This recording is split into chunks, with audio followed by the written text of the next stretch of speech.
Hello friends, welcome to civil success point. आज हम शुरू करेंगे प्राचीन भारत के इतिहास का एक नया टॉपिक जो कि होगा पुष्यभूति वंश या वर्धन वंश।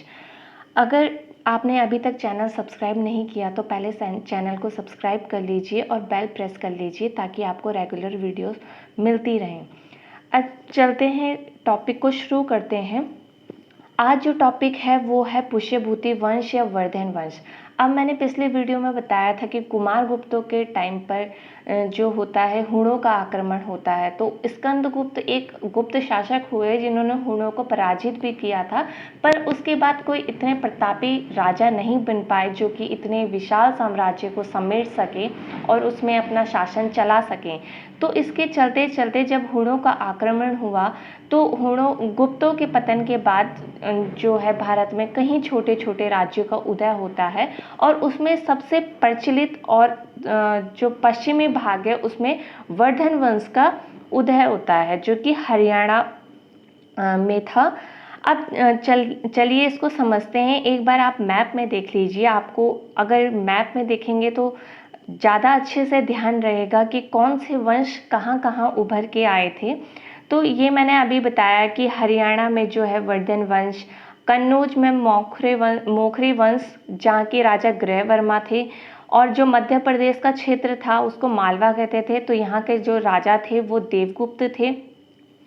अब जो असम का क्षेत्र था उस समय असम को कामरूप कहा जाता था, तो यहाँ पर भी जो एक साम्राज्य उभर करके आया और एक प्रसिद्ध जो शासक था या वंश था गौड़ वंश जो कि बंगाल में था, और यहाँ का जो प्रमुख और प्रसिद्ध राजा था वो शशांक था। और दक्षिण भारत की बात की जाए तो चालुक्य, यहाँ पर पुलकेशिन द्वितीय का शासन था, यहाँ के जो राजा थे वो पुलकेशिन द्वितीय थे। अब चलिए इसके परिचय के बारे में पढ़ते हैं। स्रोत, जानकारी कहाँ से मिली तो वो पढ़ेंगे। उसके बाद मैं फिर से एक बार आपको मैप में बताऊंगी कि किस तरह से क्या चीज़ें हुई और ताकि आपको बेहतर समझ में आ सके। तो चलिए, इसका जो परिचय है वो मैंने आपको अभी बताया कि गुप्तों के पतन के बाद हुणों के आक्रमण के बीच कई छोटे छोटे राज्यों का उदय हुआ। उसमें पश्चिमोत्तर या पश्चिम भाग में वर्धन वंश का उदय हुआ जो कि हरियाणा में था। अगर आपको शताब्दी की बात की जाए तो 6th AD में। अब बात करते हैं कि इस वर्धन वंश की जो जानकारी है वो कहाँ से मिलती है। हर्षचरित्र से, जो कि बाणभट्ट की रचना है, जो कि हर्षवर्धन के दरबारी कवि थे। कादम्बरी जो कि बाणभट्ट की रचना है। ऐहोल अभिलेख जो कि पुलकेशिन द्वितीय का अभिलेख है। राजतरंगिणी, जो इसमें ज़्यादा जो है कश्मीर का इतिहास है, पर इसमें भी वर्धन वंश की जानकारी मिलती है जो कि कल्हण की रचना है। और सीयू की, जो कि ह्वेनसांग की रचना है, जो कि हर्षवर्धन के समय पे भारत आए थे। तो ये तो हो गए स्रोत जहाँ से हमें वर्धन वंश की जानकारी मिलती है। प्रमुख शासक की बात करते हैं तो संस्थापक पुष्यभूति, इसलिए ही इसे पुष्यभूति वंश कहते हैं और वर्धन वंश कहते हैं। अब इनकी शुरू में जो राजधानी थी वो थानेश्वर थी। अब बात करते हैं प्रमुख शासक की, तो इसके बाद जो शासक हुए वो नरवर्धन, आदित्यवर्धन और प्रभाकर वर्धन। तो इसमें हम प्रभाकर वर्धन के बारे में पढ़ेंगे क्योंकि इन दोनों ने इतने कोई महत्वपूर्ण काम किए नहीं, तो इनसे कोई क्वेश्चन बनते नहीं है एग्जाम में। सबसे जो प्रतापी राजा सबसे पहले जो हुए वो प्रभाकर वर्धन ही हुए। इन्होंने ही जो वर्धन वंश की नींव है जो उसको मजबूत की। इन्होंने भी हुणों को हराया था और हुण कहते हैं कि हुण जो थे वो इनके नाम से भी डरते थे। अब चलिए इनके बारे में थोड़ा जानते हैं।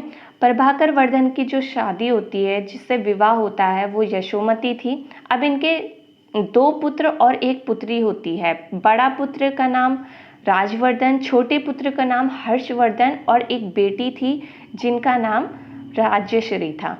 अब राज्यश्री का जो विवाह करवाते हैं वो ग्रहवर्मा से करवा देते हैं जो कि कन्नौज के मोखरी राजा थे। अब इसको थोड़ा सा ध्यान से समझना कि जो राजेश्वरी थी, जो इनकी बेटी थी, उनका जो विवाह होता है वो कन्नौज के राजा से कर दिया जाता है जो कि ग्रहवर्मा थे।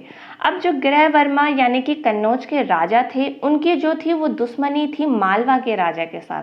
तो मालवा का जो शासक था देवगुप्त, उन्होंने जो है ग्रहवर्मा की हत्या कर दी। अब गृहवर्मा की हत्या कर दी। तो जो मालवा का जो शासक था देवगुप्त, वो था किसका, इसके जो रिलेशन थे वो बंगाल के शासक के साथ थे। अब बंगाल का शासक जो था गौड़ शासक था शशांक। अब जब इन्होंने इनकी जो राजवर्धन था जो राजश्री का भाई था, अब राजश्री को जो होता है गुस्सा आता है और वो देवगुप्त जो कि मालवा का शासक है उसकी मृत्यु कर देता है, उसकी हत्या कर देता है। अब बात आती है कि जो देवगुप्त है उसकी जो दोस्ती है वो बंगाल के शासक गौड़ शासक की है। तो जो गौड़ शासक है वो जब इसको जो है राजवर्धन को धोखे से मार देता है। तो ये तो इतनी कहानी है। इसको एक बार मैप में देख लीजिए ताकि आपको अच्छे से ध्यान में आ जाए। पहले इसको एक बार मैप में देखिए जो शुरू में प्रभाकर वर्धन के दो बेटे और एक पुत्री होती है। एक बड़ा बेटा राज्यवर्धन, छोटा बेटा हर्षवर्धन और राजेश्वरी जो कि उनकी पुत्री होती है। अब राजेश्वरी की जो शादी करवाते हैं वो कन्नौज के राजा गृहवर्मा से करवा देते हैं। इतनी बात समझ में आई। अब जो राजेश्वरी का जो पति है गृहवर्मा, उसकी जो दुश्मनी है वो है मालवा के शासक देवगुप्त के साथ। तो इसकी जो दुश्मनी है तो इनके बीच जो होती है लड़ाई होती है और जो देवगुप्त है वो राजश्री के पति को मार देता है। अब मारने के बाद, उसकी हत्या करने के बाद ये इसकी पत्नी को यानी कि राजश्री को कैद कर लेते हैं। तो जब इन्होंने जो है राज्यवर्धन की बहन को कैद कर लिया तो अब इन्हें गुस्सा आया। राजवर्धन ने जो है मालवा के शासक देवगुप्त की हत्या कर दी। अब बात आती है कि ये भी मर गया, जो राजश्री है वो कैद में है। अब कैद से वो भागती है जंगलों में।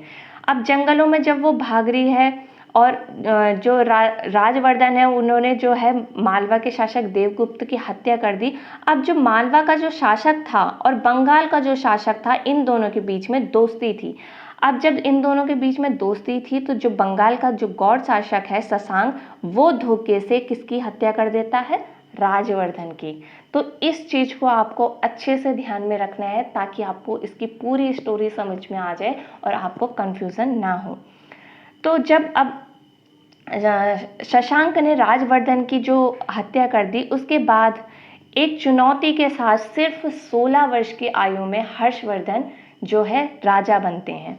अब एक पॉइंट जो है क्वेश्चन बन के आता है शशांक से। जो शशांक था गौड़ शासक जो कि बंगाल का राजा था, वो शैव धर्म को मानता था, इसलिए बोध गया में जो बोधि वृक्ष था उसने उसे कटवा दिया था। बस इससे एक क्वेश्चन है, इसको इम्पॉर्टेंट कर लेना, एग्जाम में कहीं बार आया है।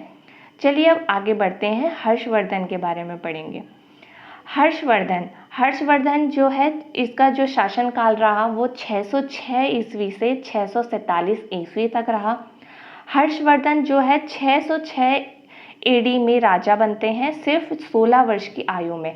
अब जो ये 16 वर्ष की जब आयु में राजा बने तो इनके पास 3 चुनौतियां थी। एक तो जो उज्जैन का जो क्षेत्र था जो कि मालवा के शासक ने छीन लिया था जब लड़ाई हुई थी और राजश्री को कैद कर लिया था, तो एक तो उसको जो है दोबारा से प्राप्त करना था, एक अपने भाई राज्यवर्धन की मृत्यु का बदला लेना था और तीसरा एक अपनी बहन जो है राजश्री उसको कैद से छुड़ाना था।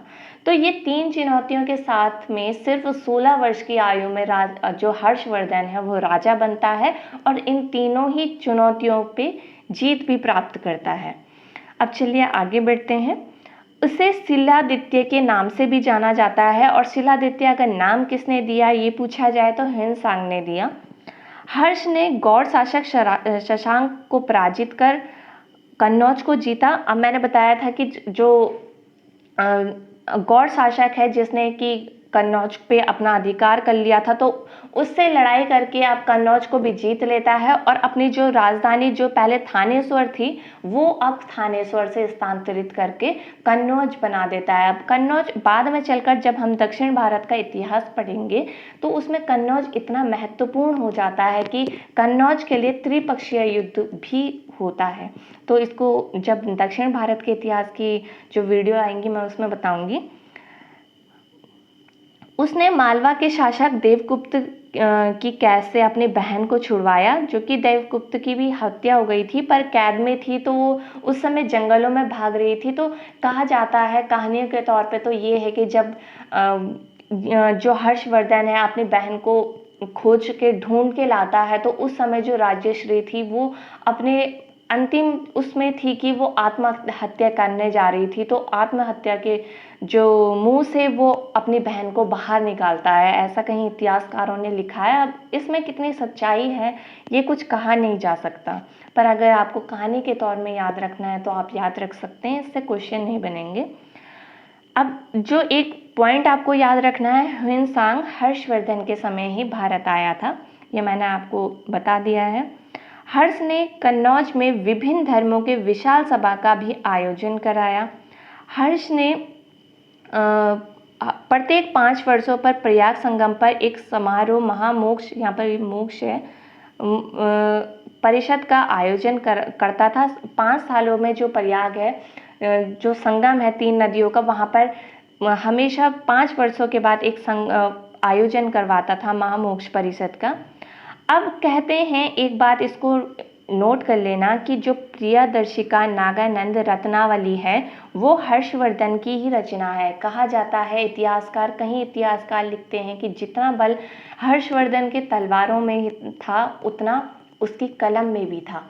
अब इस बात में कितनी सच्चाई है क्योंकि ये कहा नहीं जा सकता, पर जो क्वेश्चन बन के आते हैं वो अगर इन तीनों बुक्स के बारे में लिखा जाएगा तो आंसर जो है हर्षवर्धन ही होगा। क्योंकि कहीं अब इसमें जो है इतिहासकारों के बीच मतभेद है, क्योंकि कहीं इतिहासकार ये लिखते हैं कि इन्होंने ये जो तीनों पुस्तकें ये किसी से लिखवाई और लास्ट में अपना उसमें नाम लिखवा दिया। अब कहा नहीं जा सकता इसमें कितनी सच्चाई है, पर ये जो बुक्स हैं वो हर्षवर्धन के ही नाम की हैं। हर्षवर्धन भारत का अंतिम हिंदू शासक कहा गया। अब ये कहीं इतिहासकारों ने लिखा है, पर ये इस बात में भी इतनी सच्चाई है ये कहा नहीं जा सकता, क्योंकि दक्षिण भारत में भी कहीं उसके बाद हिंदू शासक उभर कर आए। पर अगर उत्तर भारत की बात की जाए तो हर्षवर्धन के बाद कोई इतना बड़ा हिंदू शासक नहीं हुआ भारत में। और एक इम्पॉर्टेंट फैक्ट इसको नोट कर लीजिए कि जो हर्षवर्धन के दरबारी कवि थे वो बाण भट्ट थे। अब अगर मैं जब भी किसी वंश के बारे में पढ़ाती हूँ तो उसके बाद उसके प्रशासन के बारे में पढ़ाती हूँ, उसके जो धार्मिक स्थिति है, समाज है, इन सब के बारे में पढ़ाती हूँ। पर जो ये वर्धन वंश है इसके जो प्रशासन है, समाज है, इसके बारे में पढ़ना इतना महत्वपूर्ण नहीं है, क्योंकि जो इसका प्रशासन था, समाज था, धार्मिक स्थिति थी, ये उसी के तरह थी जैसे कि गुप्त काल का हमने प्रशासन पढ़ा था, सेम वैसा ही था, कुछ भी अलग देखने को नहीं मिलता। इसलिए इसका जो प्रशासन है, समाज है, इतना महत्वपूर्ण नहीं है। बस एक चीज़ अगर अलग है तो वो ये है कि व्यापार का केंद्र जहाँ उज्जैन था गुप्त काल में, अब मथुरा था। इस चीज़ को आप नोट कर लीजिए।